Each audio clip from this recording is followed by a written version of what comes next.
आज इथे आश्रमात येताना मी हं, पाट्या बघत आली, तर हं. त्याच्यात एक भारत हम भारत हे मी हो, प्रामुख्याने वाचलं.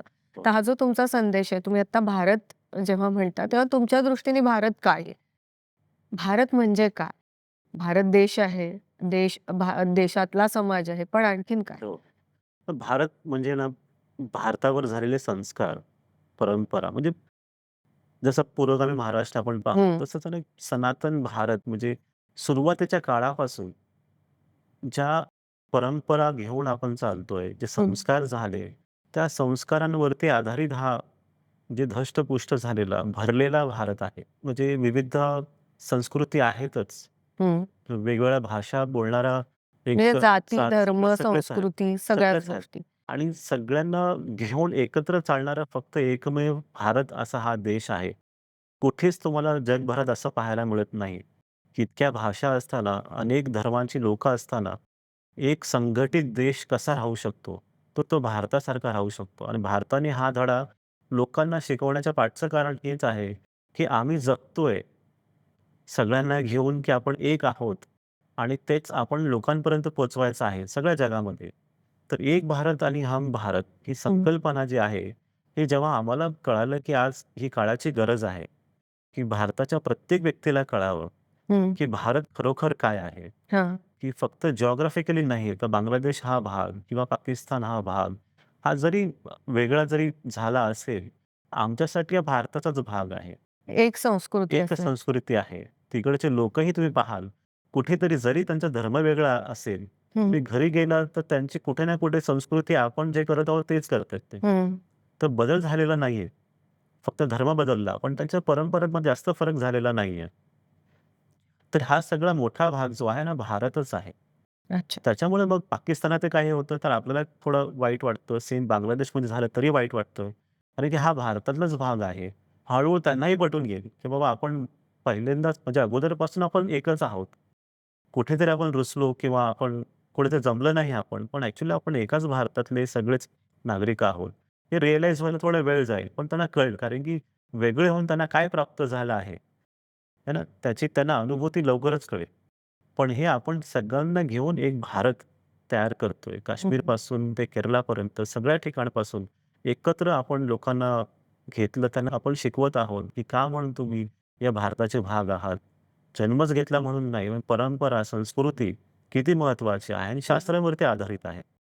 म्हणजे कर्मकांड म्हणून नाही. हं. का म्हणून भारत देश महान आहे ते पटवून द्यायचं असतं. नाही महान देशाचे तुम्ही एक नागरिक आहात आणि तुमचे हे कर्तव्य आहे. ते तुम्हाला प्रत्येकाला करायचे आहेत. हं. देशापासून सगळ्यांना सगळं हवं आहे. पण देशाला काहीतरी द्यायचं आहे. कुठेतरी माणूस विसरतोय आणि ही परंपरा, संस्कार आपले ह्या देशानेच केलेले आहेत. आणि तोच आपण मग एक धडा मग प्रत्येकाला कळवतोय, शिकवतोय. खरं तर तुम्ही आत्ता जे बोलताय त्यावरून मला सुचलेलं आणि मला कायम ज्या गोष्टीचा त्रास होतो असा प्रश्न आहे, की आपण म्हणतो, की भारताची परंपरा, महाराष्ट्राची परंपरा, आपली हो, संस्कृती. त्या संस्कृतीत मग सगळ्या आपल्या कला आहेत, आपली संत परंपरा आहे, आपलं म्हणजे फोक आर्ट आहे हो. किंवा आपण जे काही जगत आलो आहे ते जगणं आहे. पण आता आपण जे बघतो, की एक समाजाचा भाग असा आहे, की त्यांचा स्ट्रगल फॉर एक्झिस्टन्स आहे. म्हणजे त्यांना जगण्यासाठीच संघर्ष करावा लागतो. मात्र दुसरा भाग म्हणजे मध्यमवर्गीय, उच्च मध्यमवर्गीय किंवा श्रीमंत हे जे लोक आहेत, ते खूप म्हणजे आपल्या आजूबाजूला आपल्याला दिसतात, की मटेरिअलिस्टिक प्लेजरसाठी म्हणजे मॉलमध्ये जाणे, हॉटेलिंग वगैरे या गोष्टीतच अडकलेला दिसतोय आपला समाजाचा एक भाग. म्हणजे खूप 2 टोकाचे जगणं आपल्याला दिसतं. तर जेव्हा आपण संस्कृती म्हणतो, आपल्या परंपरा म्हणतो, तेव्हा हा जो मोठा भाग आहे समाजाचा, त्या समाजाला काय सांगाल तुम्ही? तर तेच आहे बघा, आपण आपली संस्कृती काय सांगते, की जे जे तुमच्याकडे आहे, ते तुम्हाला वाटायचं आहे लोकांबरोबर. शेअर करायचं आहे किंवा द्यायचं आहे, दान-पुण्य करायचे आहे. मग ज्यांच्याकडे कमी आहे, त्या व्यक्तीपर्यंत पोहोचणे किंवा त्या समाजापर्यंत पोहोचणे आणि त्यांना देणे, हा संस्काराचा भाग नेमका आहे, नक्कीच आहे. पण आपण इथे काय करतो माहिती हं. बरोबर, त्या आजूबाजूचा परिसर तुम्ही जर पाहाल, हो. हा थोडा आदिवासी, वनवासी समाज जास्त आहे. हं, हं. मागासलेला समाज जास्त आहे.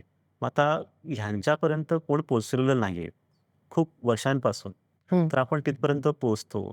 त्यांचं ऐकून घेतो. त्यांना काय हवंय, काय नको हवंय आणि ही जी शहरातली मंडळी येतात, जे तुम्ही सांगितलं, हं. उच्चवर्गीय, मध्यमवर्गीय जेव्हा ते येतात, तेही पाहतात.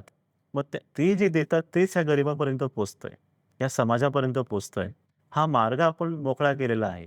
असा मार्ग प्रत्येकानेच मोकळा करावा. हं, हं. कारण की बाबा कुठेही भारतामध्ये सुद्धा प्रत्येकाने आपला हातभार किंवा योगदान द्यावं.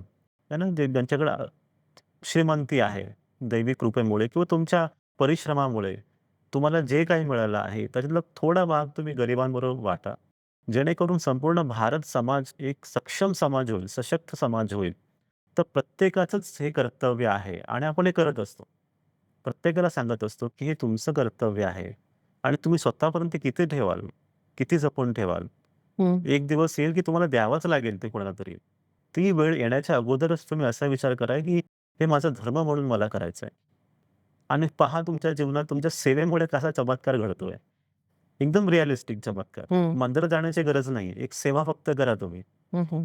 आणि चमत्कार पहा. प्रत्येक व्यक्तीने करावा आणि ते करत असताना तुम्ही पाहाल समाजात कसा बदल घडून येतो मग.